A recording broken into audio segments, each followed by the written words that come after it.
News4JAX reporter Scott Johnson is joining us after talking with financial experts. Scott? Tom, thank you. This is a critical question. One thing economics experts point out to me is, yes, we definitely have eclipsed the price point of 2008, but the thing you need to take into account is essentially 14 years worth of inflation. And they tell me gas actually cost more back then. It's hard to track the national average for regular because it seems to be changing by the hour.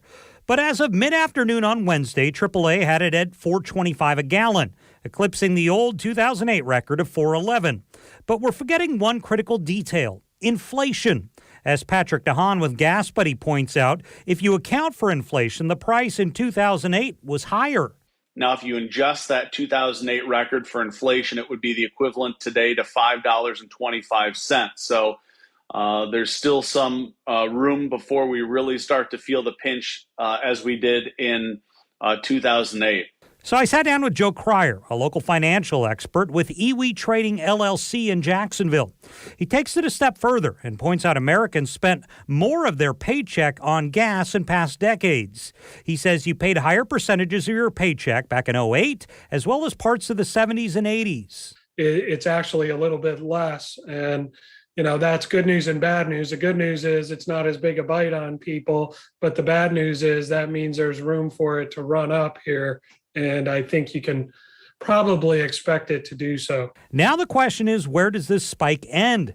Cryer suspects the price will continue to go up with everything going on in Russia and Ukraine, but he points out there have been other headlines just today that could help slow down the gas price hike. Actually, oil rolled over and had its biggest one-day drop in history this afternoon, and that was due to Venezuela releasing a couple of prisoners and United Arab Emirates hinting about possibly increasing. So we've got all these headlines that are going to throw things around. At a minimum, you can expect volatility. So the contention right now that after gas past $4.11 a gallon is the highest Americans have ever paid for gas, well, the trust index shows as essentially not true. We will, of course, continue to monitor to see if the adjusted for inflation gas ever does get to its highest price point ever.